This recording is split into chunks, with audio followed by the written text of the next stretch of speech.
каждом месте у нас есть кто-то такой, кто не желает, чтобы мы там жили. Какой-то опасный человек.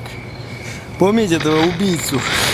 Так вот здесь все гораздо жестче. Просто огромная штуковина. Кто-то укусил. Помните? Короче, я понял. Погнали в тачку. Тот...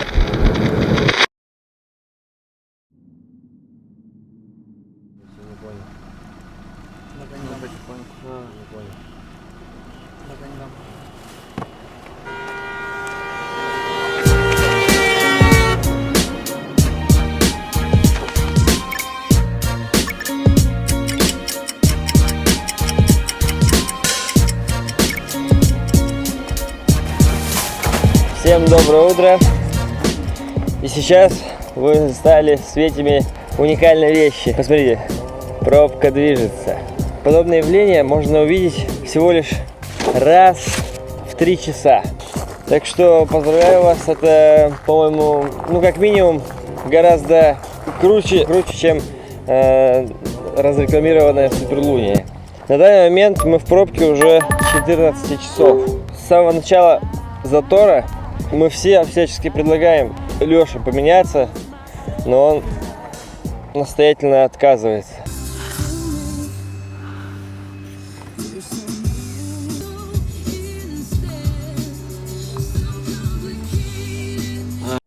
До этого мы стояли в месте, где по краям были всего лишь кусты и железная дорога. А сейчас вот выехали сюда, продвинулись вперед чуть-чуть.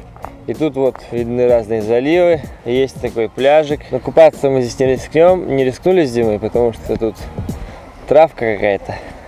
А так взрослые ребята, на которых уже пожили жизнь, которым на все плевать, купаются. В первую очередь вам нужна еда, но на самом деле, если вы не сможете ее купить или купите слишком мало, не беда, потому что здесь есть по всему маршруту этой гигантской пробки от первого отстойника до въезда на паром, вы будете встречать кафешки. Такие маленькие, буквально павильончик и 1 стол и 3 стула. Самое главное, как ни странно, в каждой из них есть чипсы и чокопай. Не знаю, самые нужные, наверное, вещи в 40-часовой пробке. Фух, спустя 12 часов мы наконец-таки добрались до самого... 16. Спустя 16 часов мы наконец-таки добрались до порта. И сейчас мы въезжаем на паром. Точнее, мне хочется в это верить, потому что, говорят, здесь есть еще один отстойник, но пока что его не видно. И я надеюсь, что нам не придется стоять еще несколько часов и ждать, пока приплывет паром. Супер веселый. Твою мать! Это еще один отстойник! Что это?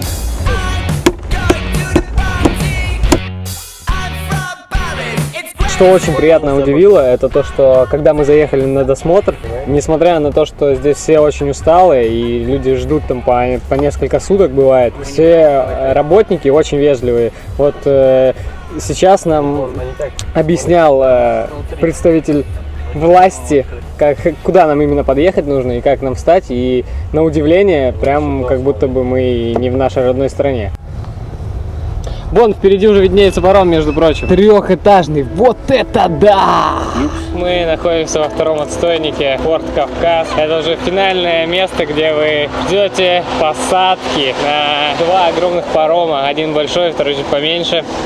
Здесь все как могут спасаются от жары. На улице плюс 35, не меньше. Кстати говоря, здесь запрещена видеосъемка, поэтому я не знаю, сейчас, если нас где-то остановят и скажут удалить, то я это все просто так сказал. Если вы хотите здесь что-то перекусить, вам это выйдет минимум рублей, не знаю, наверное, в 100. Это просто вообще... Блинчики по 10 рублей, кстати, ну вот это относительно дешево. И я предполагаю, что мы здесь простоим еще час и наконец-таки сможем сесть наш корабль и отплыть в сторону Крыма. Как-то так.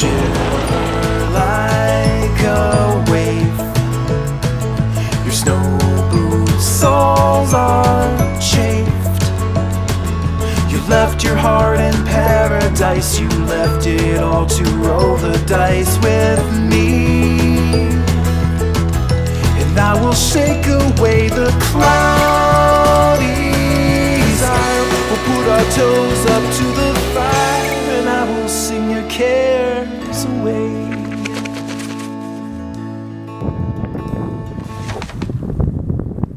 Буквально 2 часа назад мы преодолели паромную переправу, проехали длиннющую очередь, ожидающую вас с этой стороны, если вы будете добираться сюда тем же путем.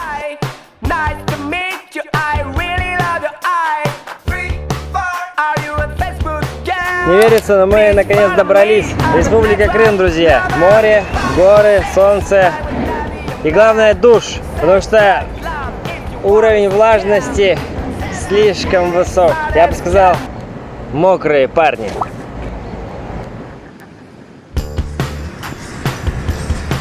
И самое главное, мы смогли наконец-таки привести себя в порядок. Буквально в 10 минутах езды от порта, преодолев огромную очередь, мы наткнулись на придорожное кафе «Елена». Я так полагаю, что в этом путешествии многие из нас впервые вообще побывали в подобных местах. Вначале мы были в хостеле, теперь мы были в придорожном кафе и принимали там душ. Но в итоге оказалось, что там еще есть и сауна.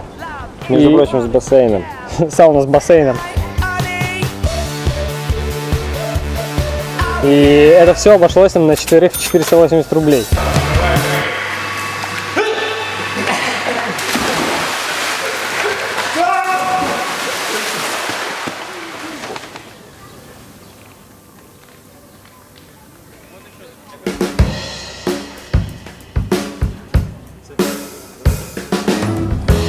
Итак, мы находимся в Керчи на улице Ленина. Как вы можете заметить, это пешеходная улица, и нам очень долго было непонятно, как сюда попасть, потому что навигатор нас вел какими-то непонятными путями. Изменение маршрута.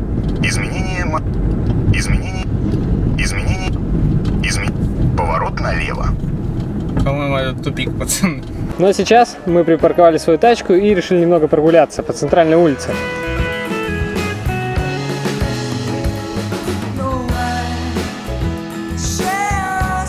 Центр города Керчь обозначена колонной с грифоном наверху. Этот грифон держит под своей лапой ключ. Я на самом деле не помню, от чего это ключ. То ли от двух морей, то ли от одного моря черного.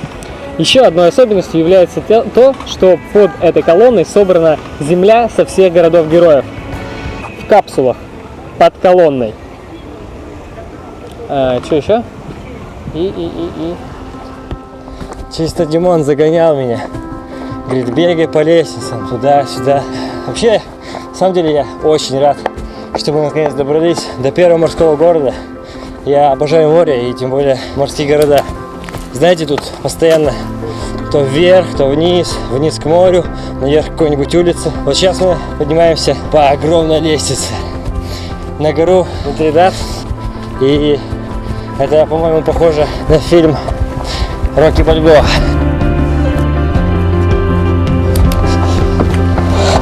Блин, Дима, я чисто не Сильвестр Сталлоне. Посмотри на меня, я блин дрищ нахрен. Какой бег. Я надеюсь, мы успеем добраться наверх, пока я не умер. Привет, меня зовут Антон, мне 24, и я радуюсь тому, что я нахожусь на самой высокой точке города Керчь.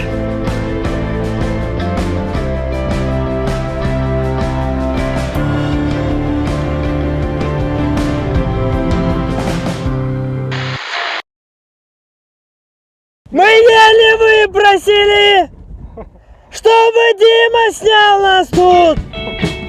И сейчас звук наверняка в большом перегрузе. Но получай, Димон! Информация! Короче, мне очень хотелось, чтобы люди понимали и знали то, что здесь тусовались греки когда-то. Поэтому мы забрались на эту гору Митридат и показываем вам постройки, все, что осталось от греков здесь. Что? Показываем, Димон! Показываем На вам, Украине я так сказал. говорят! Показываем! Я же сказал, показываем, нет? Вам. Вот!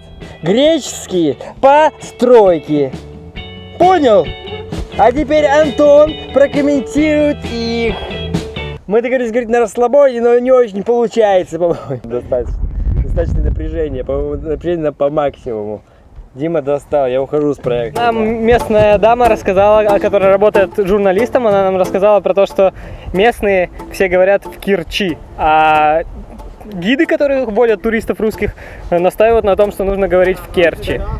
Так вот, ребята, не был в Керчи, сиди и молчи. Блин, парни, карта чисто не помялась. Собственно говоря, зачем я ее засунул в штаны, я не понял. Мы спускались таких, значит, греческим постройкам, и тут мы нашли росписи, видимо, греков, Натаха и Пас. Пас и Натаха. Вот они жили вот в этой вот пещере, а вот здесь, в этой арке, они работали. Здесь был супермаркет.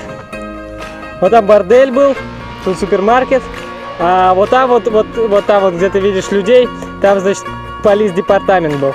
Пойдем в супермаркет, Димон.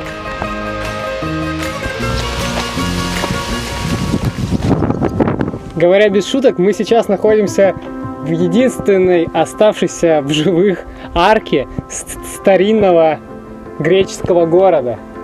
И очень интересно представить, что же это было и как это все выглядело в те самые времена. Ведь основание города Керчь датируется 600 годом до нашей эры.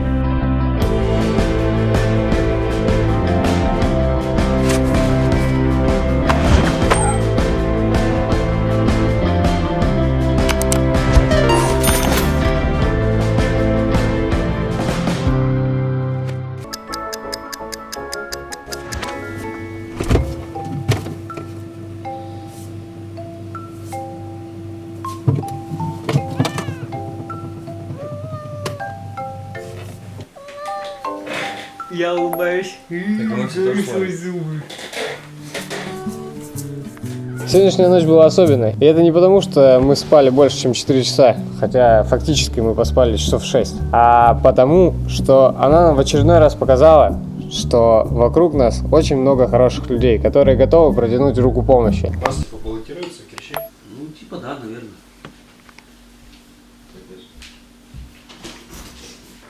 Пришел. Антоха, уйди на. Здорово, да? Нет, сфотографировал. А, тут плей не нарисовано. С левой стороны написано, что ли. А, вот меню инфо.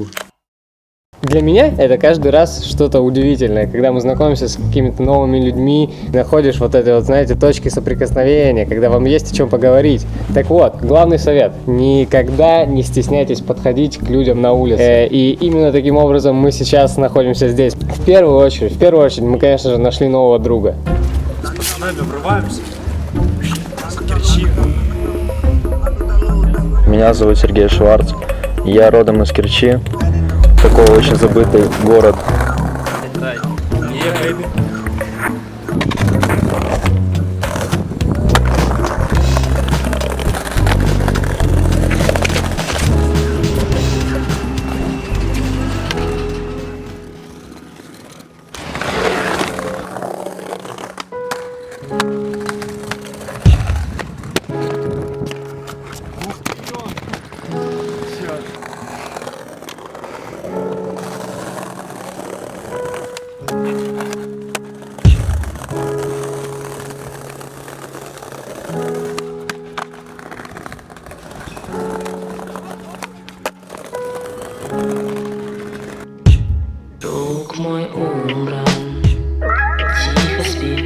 Это не просто комната, здесь есть все удобства. Кондиционер, Xbox за моей спиной, с Kinect, между прочим, Wi-Fi, 2 огромные двухместные кровати и, конечно же, потолок, глядя на который так и хочется закрыть глаза, только бы тебе не упала штукатурка на лицо.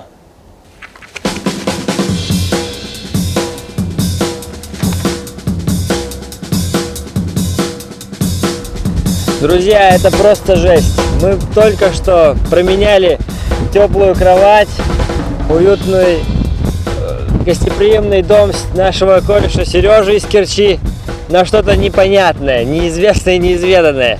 Мы уже в течение часа едем просто по степи, вглубь. По карте мы смотрим, что мы продвигаемся на край мыса, пытаемся продвинуться, но здесь не очень дорога, кругом не дерево, просто кусты и... Это прекрасное море, луна и огни на том берегу.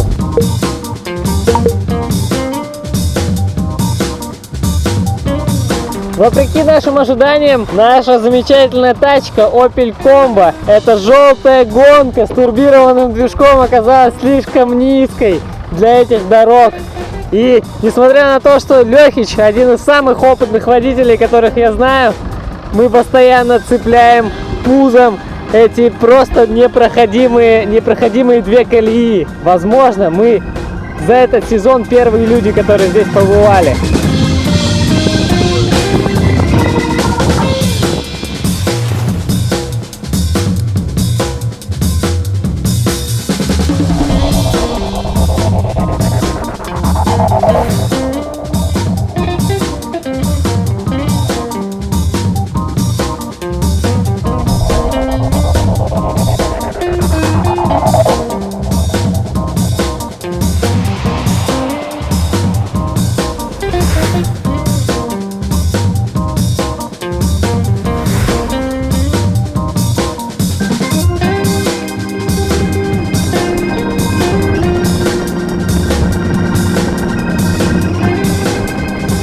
Все просто. Просто макароны, просто тушенка, макароны по-флотски. Этот рецепт всем давно известен. У всех есть свои тонкости, свои секретики, но в целом есть стандарт. Эталон. Заливаем воду, ждем, пока она закипит. Закидываем макароны, варим их 8-12 минут. Сливаем воду, но можно слить воду не до конца, оставить чуть-чуть. А, нет, лучше слить.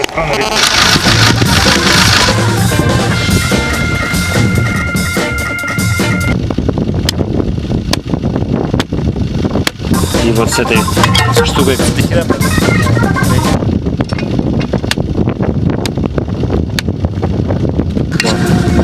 Где вообще быть?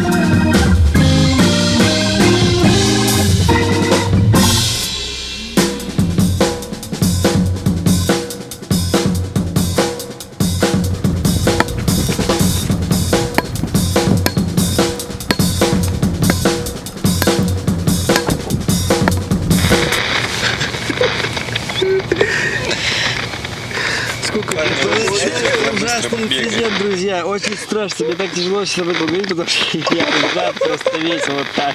Мы прижаты друг к другу. Вот посмотрите, просто все. Пока мы кушали, Антона кто-то укусил. Мы подумали, он шутит. Он залез в палатку, лег спать, и мы увидели вдруг на камне, где мы готовили еду, огромную черную, вот такую. Черная, и у нее много ног, и в конце два хвоста таких. И она просто была...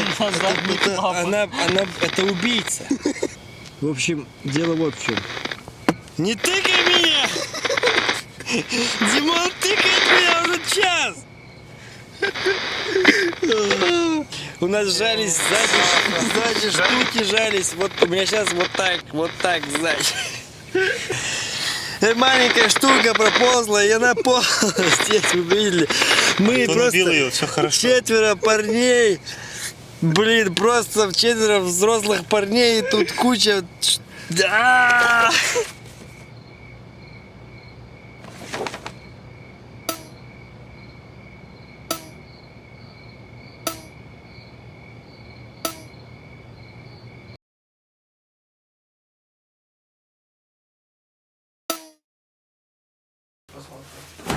Нет, точно.